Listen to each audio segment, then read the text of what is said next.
Bienvenue sur Terre de Mission, l'émission religieuse de TV Liberté, en ce dimanche 8 février, dimanche de la sexagésime. 3 séquences. Tout d'abord, une rencontre avec monsieur l'abbé Alain Laurence de la Fraternité Saint-Pédis, directeur de la lettre d'information de la Fraternité Saint-Pédis DICI et du site fspx.news, à l'occasion du communiqué publié le 2 février par le supérieur général de la Fraternité Saint-Pédis, monsieur l'abbé Pagliarani, annonçant des sacres épiscopaux pour le 1er juillet prochain. Ensuite, rencontre avec l'historien Yves Chiron, qui vient de publier aux éditions du Cerf La liturgie dans les camps, célébrer la messe à Auschwitz. Et enfin, nous accueillerons David Caron, qui a été le scénariste d'une bande dessinée tout à fait passionnante, Notre-Dame de Guadalupe, mère de tendresse et de miséricorde.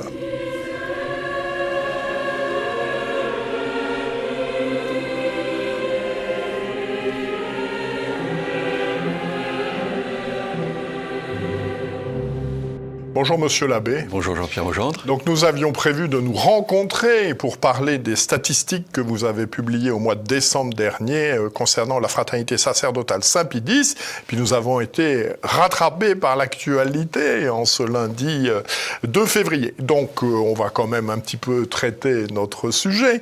Alors, que nous disent ces statistiques de la Fraternité Saint-Pédis, l'aspect, je dirais, numérique, quantitatif de la Fraternité Saint-Pédis? Alors, on peut peut-être déjà dire combien il y a de prêtres. Ils sont à cette date-là, 2025, puisque les statistiques sont celles de l'an dernier, 733, et il y a 265 séminaristes dans les 5 séminaires que compte la Fraternité, celui des Cônes, bien connu, en Allemagne aussi, en France, la première année à Flavigny, ça c'est pour l'Europe, et puis Amérique du Nord, Amérique du Sud. Et en complément, il y a des religieuses. Exactement. Alors nous avons des oblates, 88, nous avons des frères, au nombre de 145, et puis nous avons une branche féminine, qui avait d'ailleurs été fondée par la sœur de Monseigneur Lefebvre, Marie-Gabrielle, et elles sont 250. Et alors on peut estimer que ça représente combien de lieux de culte et combien de fidèles? Alors, le nombre de fidèles est assez difficile à estimer parce qu'il y a des chiffres très, très, très variables. En 2011, Henri Tin, qui était le chroniqueur religieux du Monde, estimait, c'était la fourchette basse évidemment, à 150 000 dans le monde. En revanche, sur Der Spiegel, l'année d'avant, en 2010, on disait 600 000. Quant au cardinal Hoyos, qui à l'époque s'occupait de la commission Ecclesia Dei, lui, il estimait en 2017 à 1,5 million à peu près de fidèles dans le monde entier. Il avait dit cela lors d'une conférence au CELAM, en Amérique du Sud. Alors, c'est l'aspect quantitatif. Quelle est la spiritualité particulière et, selon son fondateur et son histoire, le rôle particulier de la Fraternité Saint-Pédis dans l'Église? Alors, il n'y a pas de spiritualité propre. On dira que les capucins, les franciscains, c'est la pauvreté. On dira que les jésuites, c'est l'obéissance. Non, Monseigneur Lefebvre n'avait pas voulu d'une spiritualité qui mette en valeur telle ou telle vertu. Non, pour lui, le centre, c'était la messe. Et on peut dire que la fraternité a été fondée pour former des prêtres. Et tout ce qui touche à la messe concerne le prêtre. Donc la fraternité est axée, centrée essentiellement sur le saint-sacrifice de la messe traditionnelle. Alors l'actualité d'aujourd'hui, c'est la déclaration du supérieur général, monsieur l'abbé Pagliarani, annonçant, je le cite, il a confié aux évêques de la fraternité le soin de procéder à de nouvelles consécrations épiscopales le 1er juillet prochain. Alors s'il y a de nouvelles consécrations épiscopales, c'est qu'il y en avait déjà eu. Quelle est leur histoire? Alors, elles avaient eu lieu là aussi, tout de suite après les ordinations du 29 juin, c'était en l'occurrence le 30 juin 1988. J'étais directeur du séminaire des Cônes à l'époque, donc je sais un petit peu comment ça s'est passé. Dans l'année qui précédait, le cardinal Gagnon avait été envoyé par le pape, à l'époque Jean-Paul II, pour examiner un petit peu l'orthodoxie de la fraternité. Il avait trouvé qu'elle était orthodoxe. Malheureusement, son rapport n'a servi absolument à rien. Et on n'en a jamais eu connaissance. Exactement. Donc ça n'a pas servi. Mais il y avait eu ces contacts. Il faut dire que l'année précédente, donc aux ordinations de 87, Monseigneur Lefebvre avait évoqué cette possibilité en disant « Nous sommes là dans un état de nécessité, face à une impasse, et il faudra peut-être envisager là ». En 88, donc, il procède avec le Monseigneur Castromayer, c'est-à-dire un évêque d'Amérique du Sud qui l'avait rejoint, il procède à l'ordination de 4 évêques. Et ces évêques ne sont pas des évêques comme les autres, ils n'ont pas de juridiction, ils n'ont pas de diocèse, ce sont des évêques de suppléance, c'est-à-dire qu'ils ne sont là que pour les ordinations sacerdotales et les confirmations, c'est-à-dire les sacrements que les évêques seuls peuvent donner dans l'Église. Et Monseigneur Lefebvre, dans la lettre très précise qu'il avait adressée aux 4 futurs évêques, disait « Vous êtes là pour cela ». Et lorsque la crise de l'Église se terminera, il est évident que vous rendrez votre épiscopat, vous le remettrez entre les mains du pape, parce que ça n'aura plus lieu d'être. Mais malheureusement, la crise dure, et on peut dire que malheureusement, elle s'est aussi un petit peu aggravée sous le pontificat de François. Alors, un certain nombre de gens s'interrogent sur cette distinction entre le pouvoir d'ordre, le pouvoir de juridiction, le pouvoir de donner les sacrements et puis la participation au corps épiscopal. Est-ce que cette distinction est une opinion théologique? Est-ce que c'est de foi? Quel est l'enseignement? C'est le cœur du sujet.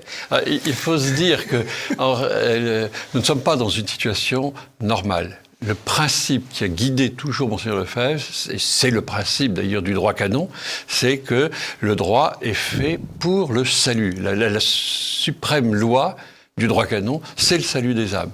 Si les âmes ne peuvent pas obtenir le salut, si on leur impose par exemple une messe ambiguë, voire hétérodoxe, comme le cardinal Ottaviani l'avait écrit dans son bref examen critique de la nouvelle messe. Si on considère aussi que ça fait partie du magistère que de parler des migrants, de l'écologie, ce qu'on a vu beaucoup sous le précédent pontificat, qui est malheureusement d'ailleurs quand même bien continué par le pontificat actuel, là on est dans une situation où le magistère n'est pas délivré de façon conforme dans la ligne justement de la tradition, et le salut des âmes est en danger parce que on ne doit pas, quand on est un fidèle, douter des sacrements qu'on reçoit. On ne doit pas se dire peut-être qu'il y a la présence réelle, peut-être que le prêtre qui m'a baptisé, il croyait que le baptême effaçait le péché originel ou pas. Ça doit être absolument certain. On est tussioriste, n'est-ce pas? Il faut être absolument certain. Alors, en 1988, ces sacres épiscopaux ont lieu, les évêques sont excommuniés, cette excommunication sera levée par le pape Benoît XVI. Très bien. Qu'est-ce qui nous mène à la situation d'aujourd'hui ? Alors, comme je vous le disais, on ne peut pas dire que la crise soit terminée. Sinon, bien évidemment, que les évêques auraient fait ce que Monseigneur Lefebvre leur avait dit de faire, en disant, ben voilà, nous étions des suppléants, il n'y a plus besoin de suppléance. Malheureusement, sous François, ça s'est particulièrement aggravé. Mais puisque nous parlions des statistiques de la fraternité, on pourrait aussi un petit peu évoquer les statistiques de l'Église officielle. Qu'est-ce qui se passe actuellement? Ben, dans un pays comme le nôtre, la pratique religieuse, c'est quoi? 5%. Si on regarde aussi un petit peu le nombre de séminaires, eh bien, ils ferment. Si on regarde le nombre de monastères, on les vend. Si on regarde le patrimoine spirituel, il est bradé. Plus concrètement aussi, peut-être, on pourrait dire là, et en considérant le pontificat actuel, on dépouille la Sainte Vierge du titre de corédemptrice. On considère aussi que la messe traditionnelle admirablement bien défendue par le cardinal Ottaviani, je tiens à le répéter dans son parfait examen critique, cette messe est hors la loi. Pratiquement, concrètement, elle est très difficile à célébrer. On fait tout pour qu'elle soit confinée dans une réserve de peau rouge. On espère qu'ils seront en voie d'extinction.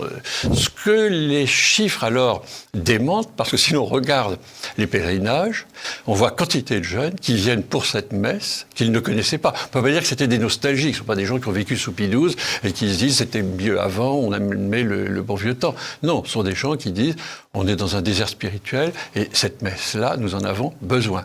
Alors, face à cela, il est certain que nous ne pouvons pas, nous, dire « mais ça ne nous intéresse pas ». Ou nous ne pouvons pas non plus considérer, et c'est d'ailleurs le sens de la démarche de la fraternité, actuellement, comme ça a été le sens de la démarche de la fraternité avec Monseigneur Febvre, cette défense de la messe et les moyens que l'on prend pour qu'elle soit bien assurée, et en particulier avec des prêtres qui puissent la dire, ça n'est pas pour une petite réserve. Nous sommes conservateurs, certainement, mais nous ne sommes pas pour confiner dans un conservatoire la messe de Saint-Pie-Sac. C'est un patrimoine qui appartient à toute l'Église, c'est pas la chose des traditionalistes. Alors, quelles démarches ont été entamées par la Fraternité Saint-Pie X vis-à-vis du nouveau pape depuis son élection? Alors, là, comme il l'a dit au cours du sermon de cette prise de soutane à Flavigny, où 22 jeunes gens, dont 15 Français, prenaient la soutane aujourd'hui, eh bien, il a dit « J'ai écrit au pape au mois d'août ». Et puis, il dit « J'ai réécrit ». Et j'ai reçu une réponse, mais qui ne répond en rien à nos questions et à nos attentes. Donc, on peut en déduire qu'il n'y a pas eu de rencontre. Mais lui-même dit dans son sermon, moi, si le pape m'appelle, s'il me demande je suis prêt à venir le voir. Mais pour l'instant, ça ne s'est pas fait.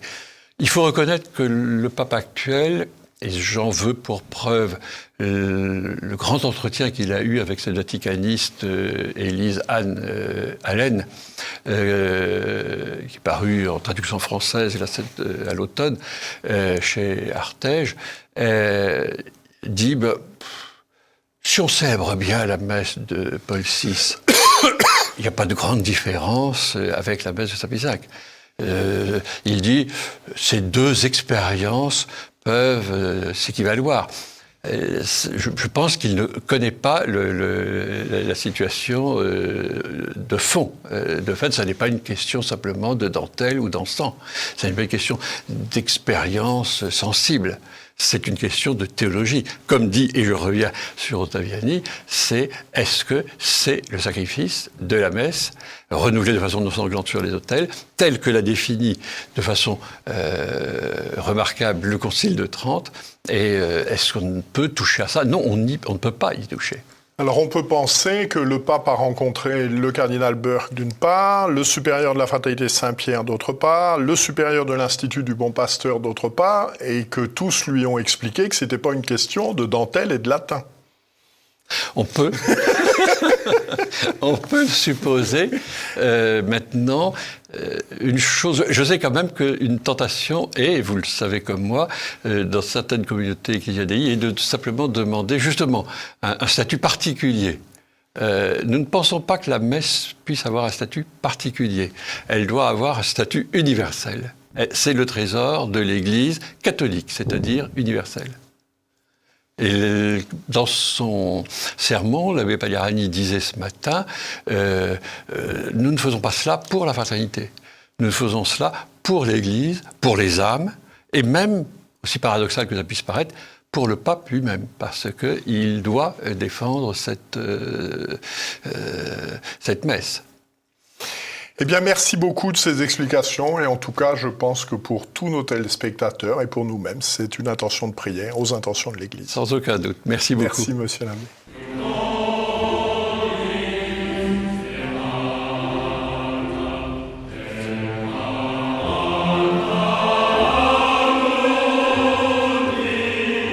Bonjour Yves Chiron. Bonjour Jean-Pierre Mojon. Donc vous venez de publier aux éditions du Cerf un ouvrage qui m'a passionné, bouleversé même. La liturgie dans les camps, célébrer la messe à Auschwitz. Donc c'est un texte d'actualité, en particulier avec la béatification de 50 bienheureux martyrs du STO le 13 décembre dernier à Notre-Dame de Paris. Alors, de quel camp est-il question et quelles sont les personnes concernées ? Bien, il faut distinguer trois types vraiment de prisonniers ou de déplacés, comme on peut dire. Il y a les prisonniers de guerre qui sont là dans les camps depuis l'été 40 et qui sont nombreux, plus d'1 200 000. Il y a ensuite, avec un nombre grandissant, les déportés. Donc déportés au sens prisonniers politiques pour fait de résistance ou hostilité à l'Allemagne. Et puis on a une troisième catégorie de population qui ne sont pas vraiment ni déportés ni prisonniers, mais qui sont retenus en Allemagne. Ce sont ceux qui sont réquisitionnés pour le travail, le STO et d'autres formes de travail obligatoire en Allemagne. Et donc là aussi, on a des centaines de milliers de personnes qui vont se retrouver en Allemagne, des hommes et aussi des femmes, plus de 80 000 femmes, qui vont se retrouver en Allemagne livrés à eux-mêmes, hormis le travail obligatoire. Et donc tous ces gens-là, prisonniers de guerre, déportés ou travailleurs requis, doivent vivre leur foi s'ils sont chrétiens ou redécouvrir leur foi s'ils l'ont perdue. Et donc j'essaie de comprendre et de montrer comment la vie spirituelle, la vie religieuse, la vie sacramentelle a pu se poursuivre dans ces trois types de situations qui sont quand même très différentes. Alors, que met en œuvre l'Église de France pour accompagner matériellement et spirituellement toutes ces personnes ? Oui, il y a eu un service très important, l'aumônerie générale des prisonniers de guerre, fondée par l'abbé Rodin dès le mois de mai-juin 40, et qui va être très active d'une part auprès des prisonniers de guerre et d'autre part va essayer d'être active aussi auprès des déportés du travail ou des travailleurs requis. En revanche, elle sera quasiment inopérante dans les camps de concentration parce que la grande différence entre les situations, c'est que les prisonniers de guerre, selon la Convention de Genève, ont droit à une vie religieuse normale, donc ont des aumôniers, ont des prêtres qui peuvent célébrer les sacrements, tous les sacrements, pour eux. En revanche, dans les camps de concentration, aucune vie religieuse n'est possible, aucun objet religieux n'est autorisé, et la vie religieuse, la vie spirituelle est forcément clandestine. Sauf dans un cas spécifique d'Achot, on y reviendra peut-être, mais une grande différence donc de statut entre les uns et les autres. Et l'aumônerie de l'abbé Rodin va être d'une efficacité prodigieuse en envoyant des autels portables, du matériel liturgique, matériel entre guillemets bien sûr, en envoyant des livres de messe, des livres de prière, etc., pour ceux qu'elle peut atteindre. Alors, il y eut même, vous l'évoquez, ça paraît tout à fait paradoxal, dans un camp de concentration, l'ordination d'un diacre allemand, aujourd'hui bienheureux, l'abbé Karl Leichner. Pouvez-vous nous en dire un peu plus ? Effectivement, c'est un jeune séminariste, un diacre allemand, qui a été incarcéré à cause de son opposition au régime, une opposition, on va dire, évangélique, par la prédication et l'engagement. Et donc ce séminariste qui est incarcéré à Dachau est dans un état de santé qui s'aggrave de mois en mois. Et donc son grand désir, c'est bien sûr d'être ordonné prêtre avant de mourir. Et par une conjonction de circonstances, de conspiration, sainte conspiration si on peut dire, un évêque français qui se trouve déporté lui aussi à Dachau, Monseigneur Piguet, qui était évêque de Clermont-Ferrand. Et qui le seul évêque français déporté. Bon, c'est un peu un paradoxe, mais on ne va pas y insister, mais il est, on va dire, très largement pétainiste, mais les Allemands vont lui reprocher d'avoir accueilli, hébergé, laissé exercer leur ministère de prêtres qui étaient en lien avec la résistance, et donc c'est un motif qui a suffi à le faire déporter. Et donc, Monseigneur Piguet à Dachau, on lui dit... Est-ce que vous pourriez ordonner ce séminariste qui est près de la mort, qui est un saint séminariste, et donc on va tout mettre en œuvre pour faire cette ordination clandestine, en accord avec l'évêque du coin qui va fournir tout le matériel nécessaire à la consécration, à l'ordination sacerdotale. Et ça va se faire. Mais il y a eu aussi d'autres ordinations, en accord avec les Allemands, cette fois, des séminaristes de différents camps d'Allemagne qui vont pouvoir venir en France, être ordonnés par des évêques français, et ensuite renvoyés dans les camps pour finir la captivité. Donc ça, c'est un des paradoxes de la période. Alors c'est aussi quelque chose qui m'a frappé dans votre livre, c'est la compassion, la grande compassion des prêtres allemands pour leurs coreligionnaires au sens étymologique du terme. Oui, effectivement. J'ai lu sur le sujet une centaine de témoignages qui ont été édités à différentes périodes, témoignages de prêtres, de scénaristes, de religieux. J'ai consulté aussi des archives très importantes, celles de l'aumônerie, justement, de l'abbé Rodin.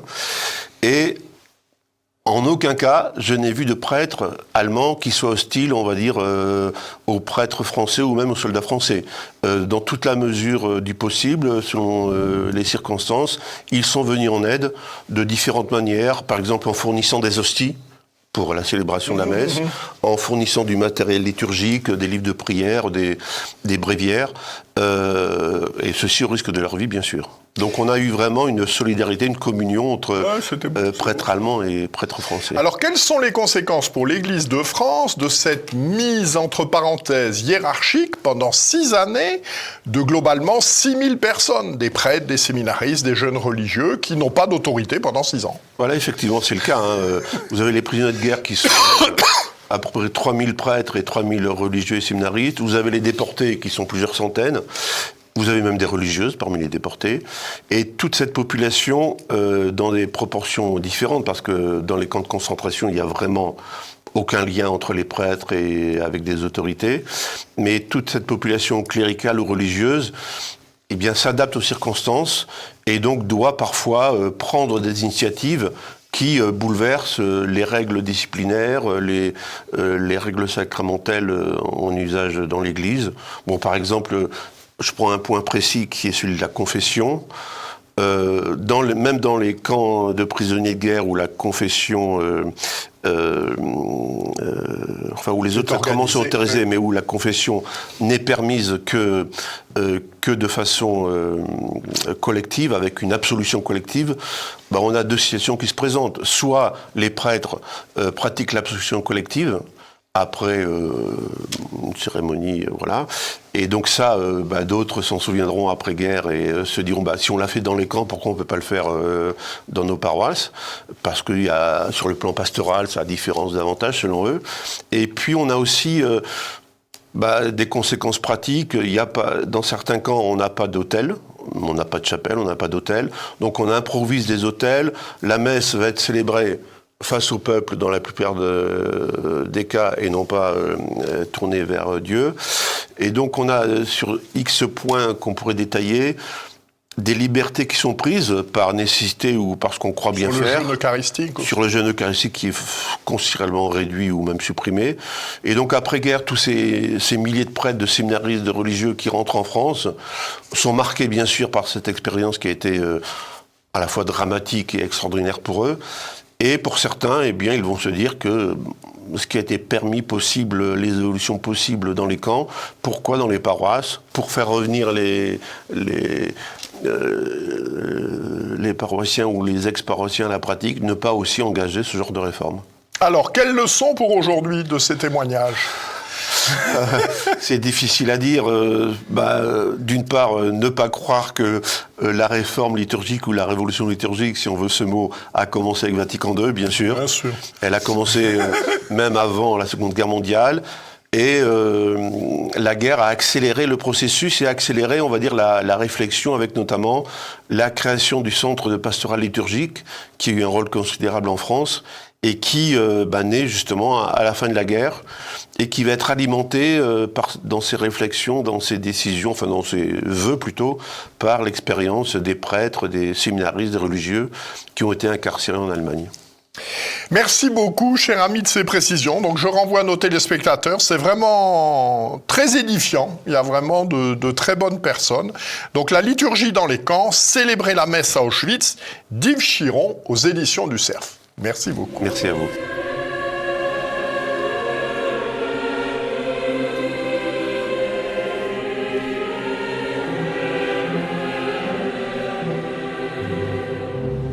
Bonjour David Caron. Bonjour, Jean-Pierre Mogendre. Donc vous avez été le scénariste d'une bande dessinée qui m'a vraiment passionné, Notre-Dame de Guadalupe, mère de tendresse et de miséricorde. Alors, moins connu que le linceul de Turin, le linceul de Notre-Dame de Guadalupe pose à la science de multiples questions. Alors, en quoi consiste cette relique ? Cette relique consiste en les miracles les plus spectaculaires et durables que la Vierge Marie nous a laissés, car elle nous a laissé son vrai visage. C'est 12 décembre 1531, quand elle a décidé de s'imprimer sur la tilma qui portait Juan Diego. Et puis, vous parlez du linceul de Turin, dans lequel on voit le visage du Christ. Sur la tilma de Notre-Dame de Guadalupe, on voit le visage de Marie.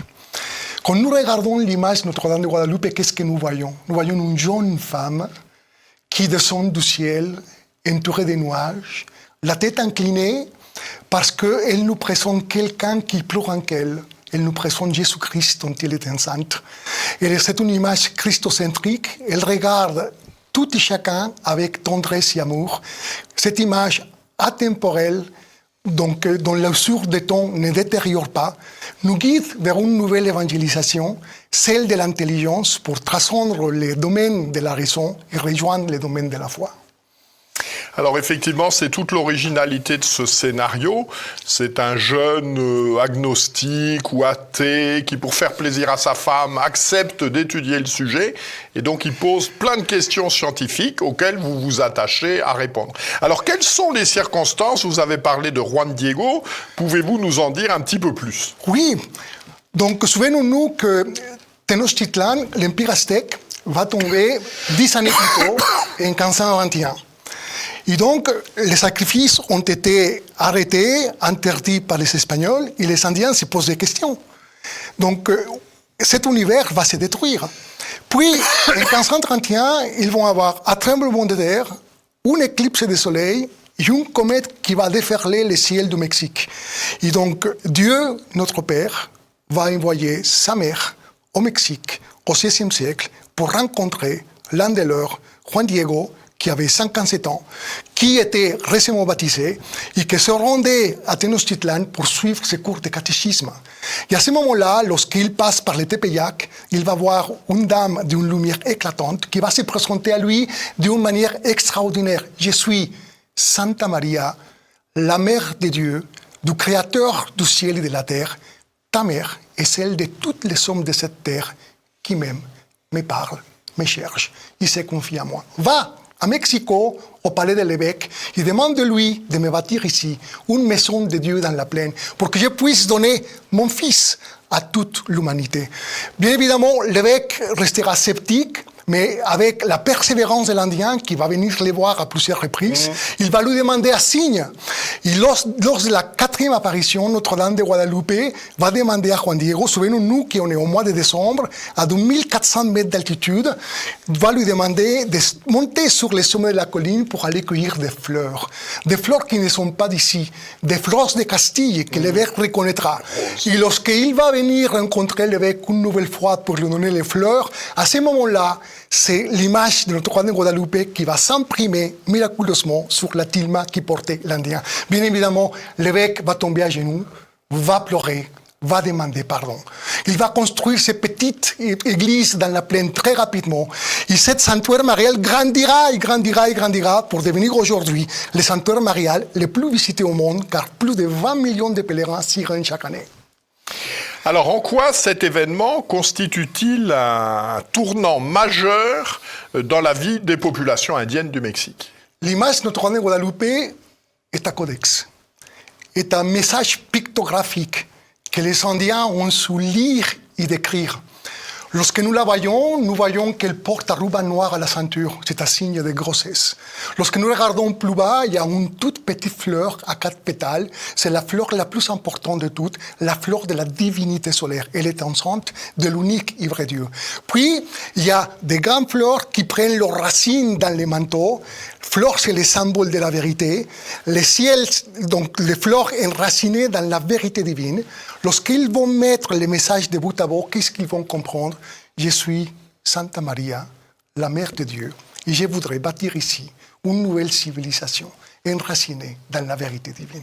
Ils viendront de très loin, ils marcheront des jours pour venir entendre les témoignages de Juan Diego et voir la belle image, et ils se convertiront par millions. Dans l'espace de 8 ans, il y aura 9 millions d'Indiens convertis. C'est la conversion en masse la plus spectaculaire de toute l'histoire de la chrétienté. Alors, quels sont les éléments scientifiquement incompréhensibles de cette relique?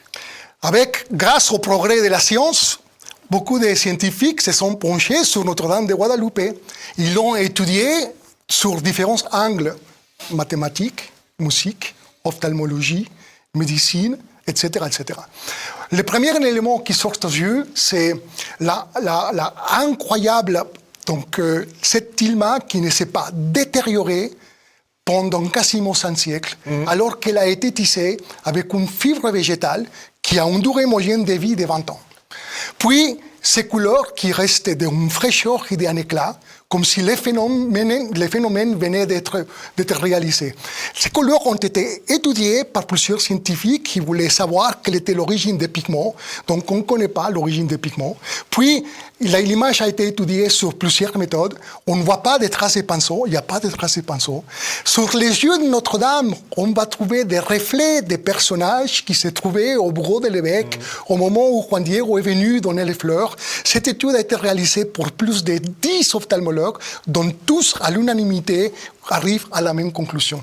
Puis, les étoiles qui sont sur le manteau, ils ne sont pas placées au hasard. Ils correspondent aux étoiles des constellations vues depuis la vallée de Mexico, le 12 décembre 1531 à 6h45. Puis, nous pouvons parler de beaucoup de choses. Nous pouvons parler également de l'acide qui a été versé sur l'image, cet acide à 50% de concentration, qui aurait dû détruire l'image. On voit une tache sur le côté gauche de l'image qui n'a rien fait. Donc, tous ces effets, bien évidemment, nous ne pouvons pas tous les décrire faute de temps, mais dans la BD, nous en parlons d'un certain nombre, et dans les livres, pour ceux qui aimeraient approfondir, ils pourraient y aller. Alors, que représente aujourd'hui le culte de Notre-Dame de Guadalupe et son symbole de patronne de la vie, puisque la Sainte Vierge est enceinte? Exactement. La Sainte Vierge est enceinte, et puis elle va guérir l'oncle de Juan Diego, Juan Bernardino, qui était mourant dans sa natte. Donc, il protège la vie de la conception jusqu'à son terme naturel. Nombreuses sont les femmes qui ont des problèmes de grossesse ou des problèmes de fertilité, qui viennent la voir pour demander son intercession. Ils reçoivent beaucoup de grâce et de consolation. Il faut rappeler un événement important, celui du 24 avril 2007, lorsque la ville de Mexico votait la loi pour octroyer le droit à l'avortement. L'Église de Mexico a célébré un messe de réparation dans laquelle il y avait plus de 3000 fidèles. Et à ce moment-là, au moment de la consécration, il y a eu un phénomène lumineux, donc une lumière qui a jailli du ventre de Marie en forme de fœtus qui a fait le tour du monde. À partir de ce moment-là, Notre-Dame de Guadalupe est considérée comme la patronne des enfants à naître et de la protection de la vie et des défenseurs de la vie, de la conception jusqu'à son terme naturel. Merci beaucoup de cet exposé enthousiaste que vous nous faites partager. Donc je renvoie nos téléspectateurs, Notre-Dame de Guadalupe, mère de tendresse et de miséricorde, par David Caron pour le scénario, aux éditions des Trois Cœurs. Voilà, cette émission s'achève. Je vous souhaite un bon dimanche. Que Dieu, qui est Père, Fils et Saint-Esprit, nous garde. Bon dimanche et bonne semaine à tous. Merci beaucoup. Merci beaucoup.